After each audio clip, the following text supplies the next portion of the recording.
भारतीय लौंडे ठरकी नहीं होते, उन्हें ठरकी बनाया जाता है। बचपन से ही हमारी ट्यूनिंग कर दी जाती है कि लड़कों और लड़कियों को अलग रखना है। All Indians are my brothers and sisters except one. मतलब कि अगर आपके बड़े होने से पहले वो एक्सेप्ट वन वाली मर गई तो आप कुंवारे ही मरोगे। लड़कियों से बात क्या कर लो, शेम शेम पप्पी शेम, लड़कियों से बात कर रहा है। बड़े होते होते इतने लड़कों को ये सुनना पड़ा है ना। आई रिमेंबर अ टाइम कि मैं 6ठी-7वीं क्लास में होता था। एक लड़की मेरे घर पे कॉपी मांगने आ गई कि वो एब्सेंट थी स्कूल से और उसे नोट्स चाहिए थे। मेरे को अभी भी याद है, मेरी नानी आई हुई थी। उन्होंने मेरे को कहा कि क्या रिश्ता है तेरा इस लड़की से, क्या चाहती है ये तुझे, ये क्या लेने आई थी। भाई मेरे को डराई इतना दिया ना मेरी नानी ने, खूंखार बन गई थी उस टाइम पे। मैं कहा पता नहीं यार कितना बड़ा गुनाह कर दिया मैंने एक कॉपी दे के। मैं रो रो के पागल हो गया कि भाई बहुत बड़ी गलती कर दी। मेरे दिमाग में लड़कियों की फ्रेमिंग ही बिल्कुल अलग कर दी गई थी। एक बार और बताता हूँ, स्कूल के अंदर जो लड़की मेरे साथ बैठती थी वो अपना पेन लाना भूल गई, तो उसने मेरा पेन ले लिया। मेरी इतनी की शाइनेस थी कि मैं उससे अपना पेन ही नहीं वापस ले सका। उधर से टीचर आई, कह रही कि तू कुछ लिख क्यों नहीं रहा। मैं कहा जी पेन नहीं लेके आया। टीचर ने थपेड़े थपेड़े मार के करे तू पेन नहीं लेके आता, पढ़ेगा कैसे। पीरियड ख़त्म होने के बाद उस लड़की ने पूछा कि तू मांग ही लेता। भाई मैंने उसका रिप्लाई भी नहीं किया, मैं इतना के शाय इंसान था। और ये शाइनेस आएगी क्यों नहीं यार, दोबारा थोड़ी ना नानी से झिड़कें खानी थी। और बड़े होते होते ना मेरी तो ज़ीरो सेक्सुअल एजुकेशन थी। मतलब सेक्सुअल एजुकेशन के नाम पे हमें 9th के अंदर रिप्रोडक्शन का चैप्टर था, वो हमारा स्किप ही करा दिया। कह रहे ये पेपरों में नहीं आना तो इसको पढ़ के क्या फ़ायदा।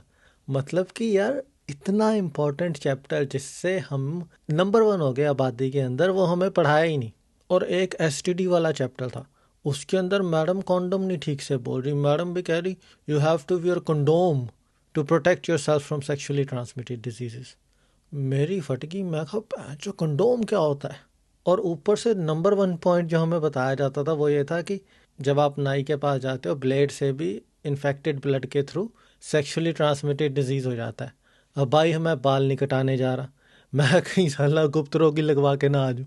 अंडरस्टैंडिंग की माँ बहने को रखी थी और कोई सिखा ही नहीं रहा था। और आप किसी से ना ये सवाल जाके पूछ भी नहीं सकते थे। जिससे आप पूछ सकते थे, जो हर ग्रुप के अंदर तुमसे 2-3 साल बड़ा बच्चा होता है, उसके अपने कंसेप्ट इतने बिगड़े हुए हैं, वो अलग से ही टेंशन दे के भेज देता था। इतनी ज़्यादा मिस्ट्री क्रिएट कर दी जाती है इस पीछे कि बंदे का दिमाग ही ख़राब हो जाता है। बड़े होते होते उसके दिमाग में आया था कि लड़की पता नहीं क्या चीज़ है, अलग ही प्लेनेट से आई हुई है। हमारे स्कूल के अंदर लड़कियां सैंडविचेस और ऑमलेट लेकर आती थी, मैं लून वाले पराठे। मुझे लगता था कि लड़कियां पराठे ही नहीं खाती, क्योंकि मेंटालिटी ऐसी बना रखी थी ना। और यार मैं बच्चा था तो you can't connect the dots, जो दिखता था उसी को बिलीव कर देते थे। और क्योंकि लड़कियों से इंटरेक्शन हो नहीं रही थी तो इमेजिनेशन की वाट लग रखी थी कि भाई लड़की को छू लूँगा तो कैसा लगेगा, उसको हाथ मिला लूँगा तो कैसा लगेगा। हमारी तो मूवीज़ के अंदर भी ऐसे आता था कि अगर लड़की से हाथ मिला लिया तो लड़के हाथ नहीं धोते थे। तो हमारे दिमाग में तो वही बसेगा ना। इतनी कि ज़्यादा ठरक जमा हो गई थी कि लड़की की ब्रा स्ट्रैप दिख जाती थी, उसके अंदर ही हमारा हो जाता था ओए होए ये क्या हो गया भाई, ये तो कुछ अलग ही चीज़ दिख गई। क्योंकि नॉर्मलाइजेशन हुई नहीं कभी। जब आप किसी चीज़ को सप्रेस करते हो ना, तो इसका मतलब ये नहीं कि वो डिज़ायर मर जाती है। इसका मतलब यह है कि वो एकदम फूट के बाहर आती है। वो आती भी इनअप्रोप्रिएट टाइम्स पे। अब बच्चे बड़े हो रहे हैं, बच्चे बाद में खड़े होते हैं, पहले उनका लन खड़ा हो जाता है।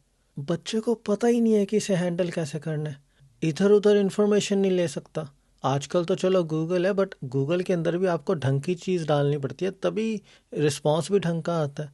बट उस टाइम पे तो गूगल भी नहीं था, पता ही नहीं होता था किससे क्या जवाब लें या किससे क्या सवाल पूछें। और अगर कोई लड़की आपको बुला ले तो इतना सारा मेंटल प्रेशर कि उसकी बात का जवाब कैसे दूं, पता ही नहीं होता था। और हमारे देश में हिपोक्रेसी की कमी है। कल्चर हमारे ने प्रोड्यूस किए कामसूत्रा, बट जो सेक्स है वो चुप चुप के डिस्कस होता है।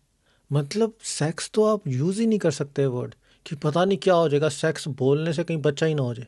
इनफैक्ट सिंपल सेक्स भी शादी के बाद बड़ी धीमी आवाज़ में करना पड़ता है, ये डर से कि साथ के कमरे में माँ बाप ना सुन लें। आउट ऑफ क्यूरियोसिटी मैं कभी कभी सोचता हूँ कि कितने प्रतिशत भारतीयों की सेक्स लाइफ अच्छी है। अब इतनी पाबंदियाँ होंगी लाइफ के अंदर, तो जो भी लड़का जिसने अपनी माँ या बहन के अलावा किसी लड़की से बात ही नहीं करी, उसे कोई लड़की बुलाने लग जाए तो वो तो पागल ही हो जाएगा, उसका तो दिमाग फट के हाथ में आ जाएगा। उसे समझ ही नहीं आएगा इंटरेक्शन कैसे करनी है लड़की के साथ। आप इमेजिन करके देखो, मोगली है, अगर वो जंगल से हमारे ऑफिसों के अंदर आ जाता, उसे अगले दिन ही कहते हैं कि सूट बूट डाल के आ जा और कंप्यूटर पे काम करने लग जाए, क्या वो कर पाएगा? नहीं ना। वैसे ही बंदों की हो रखी है। बचपन से अगर आप उन्हें लड़कियों से दूर रखोगे, एक दूसरे को समझ ही नहीं पाएंगे लड़का लड़की, इमोशनल रेगुलेशन कोई नहीं होएगी, सोशल कैलिब्रेशन कोई नहीं होएगी।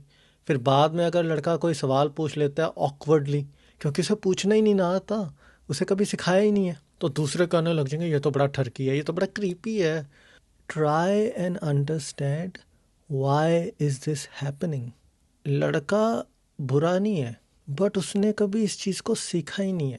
आप किसी से बेसिक एटिकेट्स एक्सपेक्ट नहीं कर सकते जब तक उनको बेसिक अंडरस्टैंडिंग नहीं दोगे। अगर इस प्रॉब्लम को फिक्स करना है ना, तो उसका सोल्यूशन ये नहीं है कि उन्हें ठरकी बोल के भगा दो। उसका सोल्यूशन है कि इंटरेक्शंस जो लड़के लड़कियों की होती है उसे नॉर्मलाइज करो।